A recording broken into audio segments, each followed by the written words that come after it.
Question से कितनी चीजें सोल्व होगी, समझ गए ना। जब भी स्मॉलेस्ट कॉमन मल्टीपल पूछे तो उसका एलसीएम ले लोगे, और बिगेस्ट कॉमन फैक्टर पूछेगा तो उसका आपको एचसीएफ ले लेना है। और अगर गुणनफल पूछे मल्टीप्लाई कर देना, जोड़ पूछे जोड़ कर देना, घटा पूछे तो घटा कर देना, ठीक है। तो एक क्वेश्चन से आपका कंप्लीट हो जाएगा, और एक नंबर का हमेशा पूछा जाता है आपके सीटेट में। चलिए नेक्स्ट पर चलते हैं। नेक्स्ट दिया हुआ है कि 26 एंड 2600 इज रिटर्न एज, 26 और 26 शतांक को लिखा जाता है, क्या लिखा जाता है? 2626, 26.26, 262/6 या 2/626। बताइए इसका सही आंसर क्या होगा जी। पिछले वाला आपके बहुत लोगों ने गलत आंसर दिए थे, ये वाला सिंपल क्वेश्चन है, इसका आंसर सही देना। और कई बार ये क्वेश्चन पूछा गया छोटा सा भी, ठीक है जी। जी सर, डी। सर जी बहुत अच्छा पढ़ा, तो थैंक यू। सेकंड, फर्स्ट, जी बताइए सेकंड आंसर क्या होगा जी। इसमें मोस्टली सभी आंसर सही दे रहे हैं, कुछ लोगों का गलत जा रहा है, वन और बी के साथ जा रहे हैं मोस्टली, ठीक है। अब देखो इसने क्वेश्चन में क्या पूछा है कि 26 और 26 शतांक को कैसे लिखा जाता है। 26 को तो भाई ऐसे लिखा जाता है 26। अब दूसरा पूछा है इसमें 26 शतांक, यानी 26 का 100, तो इससे 100 से इसको डिवाइड कर देंगे, कितना आ जाएगा ये? 0.26, यही आ जाएगा ना जब हम इसको सोल्व करेंगे। तो इसको ऐड कर दो, तो 26 में 0.26 जुड़े तो आ गया आपका 26.26, ये आपका आंसर आ गया, ठीक है। चलिए नेक्स्ट पर चलते हैं। हाँ ये आप लोगों ने काफी ने इसका आंसर सही दिया है। नेक्स्ट क्वेश्चन पढ़ते हैं आपका। नेक्स्ट आपका कि गणित के कक्षा में दष्ट बाधितों के लिए निम्नलिखित में से किसका प्रयोग शिक्षा के साधनों के रूप में किया जा सकता है? Which of the following can be use as learning resources for visually challenge in a mathematics classroom? Taylor का गिनतारा, भिन्न का किट, संख्या चार्ट, सेकंड संख्या chart, computer geoboard, third Taylor का गिनतारा कंप्यूटर जियोबोर्ड, या फिर फोर्थ कंप्यूटर संख्या चार्ट जियोबोर्ड। बताइए सही आंसर क्या होगा। और इसके आगे भी वेरी वेरी इंपोर्टेंट लगा लेना, आपको अपने सीटेट के एग्जाम में एक नंबर का जरूर देखने को मिलेगा इनसे रिलेटेड, ठीक है। ये आपका जियो बोर्ड, संख्या चार्ट, टेलर का गिनतारा, ये आपसे पूछा जाता है। इसके ऊपर मैं डिटेल में वीडियो बना चुका हूं, आप लोग उसको जाके देख सकते हो, वीडियो के डिस्क्रिप्शन में डाला हुआ है मैंने, सभी के बारे में मैंने ये बताया हुआ है, ठीक है, डिटेल में और विद इमेज के जरिए बताया है। चलिए बताइए सही आंसर क्या होगा। सेकंड, फर्स्ट, थर्ड, तीनों आंसर बता दिए, फोर्थ रह गया, फोर्थ भी बता दो आप जी। बताइए। देखिए जो क्वेश्चन थर्ड है उसका आंसर हो जाएगा आपका जी,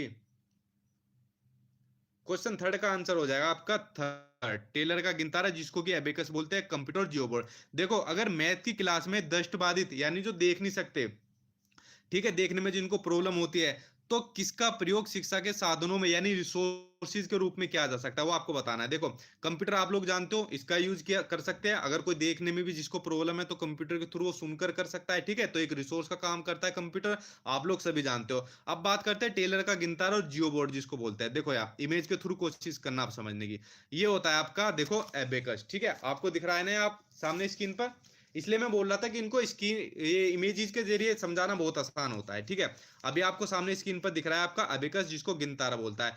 बेसिकली जो बेसिक काउंटिंग होती है उसकी गिनती सिखाने के लिए काम में आता है। देखो ये दिख रही है ना, अगर मान लो कोई बच्चा देख भी नहीं पाता ना, तो अपने हाथ से इनको काउंट कर लेगा कि एक बोल, दो बोल, तीन बोल, चार बोल, इस तरीके से। तो बेसिक काउंटिंग सीख जाएगा ना वो, एक दो तीन चार पांच छह करके। और बेसिक जो आपकी जोड़ हो गई, घटा हो गई, गुना हो गई, आपकी भाग, ये स्थानीय मान वगैरह हुए, ये भी इस एबेकस के थ्रू सीखा जा सकता है, ठीक है। तो एबेकस का आपको पता चल गया। सेकंड होता है आपका जियो बोर्ड। जियो बेसिकली आपका जो बेसिक ज्योमेट्री होती है उसको सीखने में काम आता है। जैसे इसमें आपको दिख रहा होगा कि रेक्टेंगल और स्क्वायर वगैरह बने हुए हैं, लेकिन ये हमेशा 2D यानी टू डायमेंशनल जो आपकी शेप्स होती है उनके लिए यूज आता है आपका जियो बोर्ड, ठीक है। तो अगर कोई बच्चा मान लो देखने में प्रॉब्लम होती है तो अपने हाथों से इनको बना सकता है, इनको स्पर्श करके सीख सकता है, ठीक है। तो एबेकस और जियो बोर्ड बहुत इंपॉर्टेंट है, इस पूरे टॉपिक को आप वीडियो में देख लेना, मैंने बताया हुआ है डिटेल में। चलिए नेक्स्ट पर चलते हैं अब, ठीक है। नेक्स्ट क्वेश्चन आपका, सर जी नोट्स मिल गए सर, बहुत अच्छे हैं सर जी, थैंक्स, ठीक है। सुनील खर्ब जी ने लिखा है, ठीक है जी। आप लोग तारीफ करते हो, बहुत एक मोटिवेट करने की चीज होती है, और काफी मोटिवेट होते हैं हम लोग भी। नेक्स्ट क्वेश्चन आपका, the length and breadth of a rectangle are 48 centimetre and 21 centimetre respectively, ठीक है। The side of square is 2/3 of the length of the rectangle, the sum of their areas in square centimetre. Question में पूछा है कि किसी आयत की लंबाई तथा चौड़ाई क्रम से 48 सेंटीमीटर और 21 सेंटीमीटर है। किसी वर्ग की भुजा इस आयत की लंबाई का 2/3 है, तो इनके क्षेत्रफलों का योग कितना होगा? 2032 होगा, 2123 होगा, 2028 होगा, 2030 होगा। बताइए सही आंसर क्या होगा। अच्छा, मैंने एक चीज आपको बताई थी, जो आपके ज्योमेट्री के क्वेश्चन आते हैं ना, आपके 3 से लेके 5 नंबर तक के क्वेश्चन पूछे जाते हैं आपके सीटेट के एग्जाम में। तो 3 से 5 नंबर के क्वेश्चन आपको खाली, अगर इनके आपने फॉर्मूले इनके बारे में बेसिक चीज जान ली ना, कि क्या वो आयत होता है, रेक्टेंगल होता है, क्या वर्ग यानी स्क्वायर होता है, इनकी बेसिक नॉलेज ले लो और इनके बेसिक फॉर्मूले याद कर लो, आपके 3 से 5 नंबर ये पक्के कर देते हैं। इतना सिंपल आते हैं आपके, ठीक है। लेकिन फिर भी आप इसके ऊपर ध्यान नहीं देते, तो मैं यही कहूंगा आप इसके ऊपर थोड़ा तैयारी करें। सर 5 जुलाई वाला सीटेट एग्जाम होगा कि नहीं होगा? बिल्कुल होगा। 5 जुलाई वाला सीटेट बिल्कुल होगा। अब वो देखते हैं आगे होता है या उसी टाइम पर होता है, वो सीबीएसई बोर्ड जाने। हमारा काम है तैयारी कराना, आपका काम है पढ़ना, ठीक है। ये टॉपिक मैंने बता दिया कितना इंपॉर्टेंट टॉपिक है, इसको करना बहुत जरूरी है आपके लिए। चलिए, इसका क्वेश्चन आप लोगों ने निकाल लिया होगा, बताइए क्या होगा। देखो, इसमें पूछा है कि किसी आयत की लंबाई तथा चौड़ाई इतनी है, तो इसका जो एरिया ऑफ रेक्टेंगल होता है, ठीक है, एरिया ऑफ रेक्टेंगल होता है वो होता है आपका L into B, length into breadth, ठीक है। अगर हम 48 की 21 से मल्टीप्लाई कर देंगे तो हमारा एरिया ऑफ रेक्टेंगल आ जाएगा, ठीक है। तो इसकी मल्टीप्लाई करेंगे, कितना होगा? 8 1 जा 8 2 48, ठीक है। तो ये हो जाएगा आपका 1008, ठीक है। ये आ गया आपका एरिया ऑफ रेक्टेंगल 1008। इसको लिख लेते हैं हम साइड में, 1008 एरिया ऑफ रेक्टेंगल आ गया। अगले में पूछा है कि किसी वर्ग की भुजा यानी स्क्वायर की साइड इस आयत की लंबाई का 2/3 है। तो लंबाई कितनी थी भैया आपकी? 48, तो इसका 2/3 है, तो 48 का 2/3 कितना हो जाएगा आपका? इसको निकालो। 3 1 जा 3, 3 6 जा 18, ठीक है। ये इनकी 2 से करेंगे तो 32 हो जाएगा, ठीक है। तो ये हो गया आपका 32। अब 30 एरिया ऑफ स्क्वायर निकालेंगे तो होता है आपका साइड का स्क्वायर। तो 32 का स्क्वायर निकाल लो आप लोग, कितना हो जाएगा? बताइए 32 का स्क्वायर कितना होगा जी। हाँ नहीं, ओनली पेपर 2 एसएसटी का नहीं, आपको सभी सब्जेक्ट के नोट्स मिल जाएंगे, चाहे आपका पेपर 1 हो, पेपर 2 एसएसटी हो, या चाहे आपका मैथ साइंस हो, ठीक है। 32 का स्क्वायर बताओ। 32 का स्क्वायर होता है आपका 1024, ठीक है। अब इनको जोड़ दो, क्योंकि इसमें यही पूछा है इनका योग क्या होता है। इसको जोड़ देंगे तो आ जाएगा 8 4 12 का 2 1 2 1 3 0, तो 2032 इसका आपका सही आंसर आ जाएगा। यानी कि क्वेश्चन 4 का आंसर हो गया आपका फर्स्ट, ठीक है। कितना सिंपल था। एरिया ऑफ रेक्टेंगल निकाला, एरिया ऑफ रेक्टेंगल निकालने के बाद एरिया ऑफ स्क्वायर निकाल दिया और उन दोनों को जोड़ दिया। इस क्वेश्चन में कुछ करने की ज्यादा जरूरत नहीं पड़ी, नहीं पड़ी। लेकिन ये जो टॉपिक है आपका ट्रिग्नोमेट्री से, ये आपका 3 से 5 नंबर तक का आपके सीटेट के एग्जाम में हर साल आता है, ठीक है। तो कितना इंपॉर्टेंट है, और मैं ये आपको रिकमेंड करूंगा इस चैप्टर को जरूर करें, इस टॉपिक को आप, ठीक है। नेक्स्ट पर चलते हैं आप, चलिए नेक्स्ट पर। नेक्स्ट आपका, जी हाँ लाइक कर दो, आप कर दिया करो, अपने आप ही लाइक कर दिया करो, ठीक है, बिना कहे। नेक्स्ट आपका कि मैथ में चित्रण यानी मैपिंग के लिए लिखित कथनों में से कौन सा सत्य नहीं है। 4 स्टेटमेंट दी हुई है, आपको बताना है मैपिंग से रिलेटेड कौन सा गलत है। पहला, प्रतिचित्रण स्थानिक चिंतन को बढ़ाता है। सेकंड, प्रतिचित्रण अनुपातिक विवेचन को प्रोत्साहित करता है।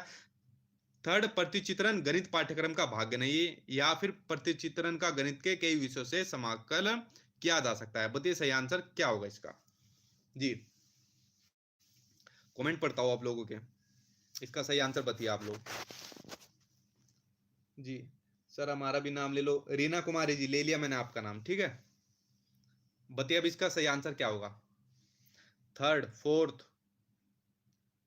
जी जी बताइए। फर्स्ट भी आ गया, थर्ड फोर्थ और फर्स्ट चल रहे अभी तक आगे, ठीक है।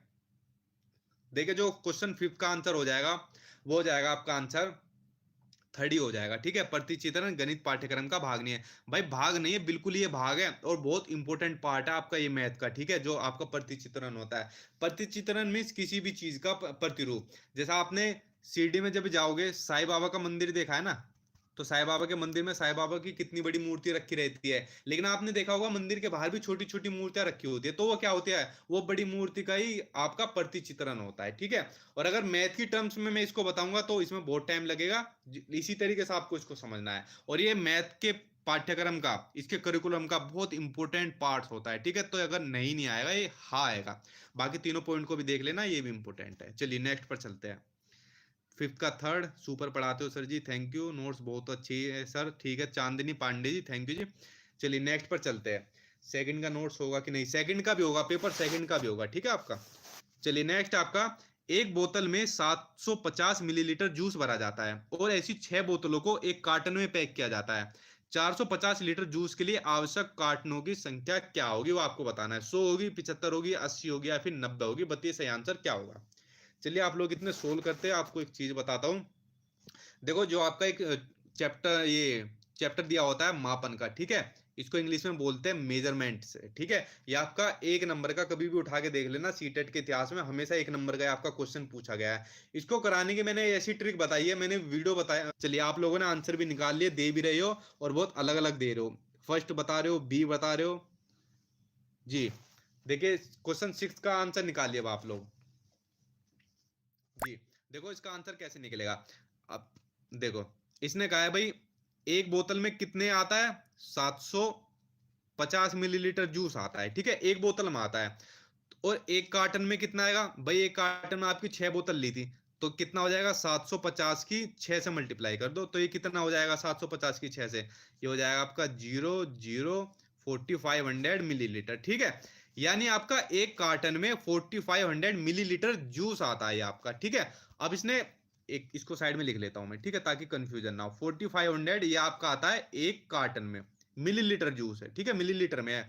तो इसमें पूछा 450 लीटर जूस के लिए कितने कार्टन की आवश्यकता होगी। यहां पर तो लीटर में और यहाँ पर लीटर में। अब मिलीलीटर को या तो लीटर में बना लो या लीटर को मिलीलीटर में बना लो, और इसका मैंने तरीका शॉर्ट ट्रिक से मैंने आपको बताया हुआ है। जिन लोगों ने वीडियो देखी होगी उन्होंने अभी तक बता भी दिया होगा, देखते इसका आंसर, ठीक है, जैसे शॉर्ट ट्रिक से मैंने आपको बताया था।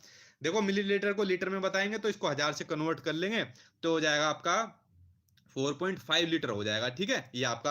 अब इसमें कुछ नहीं करना, सीधा इसमें आपको काट देना। 450 लीटर में कितना हो जाएगा, तो 4.5 जीरो, और ये कटिए आपका 100, आंसर सीधा आ गया आपका 100, ठीक है। तो देखिए कितना सिंपल तरीके से निकला।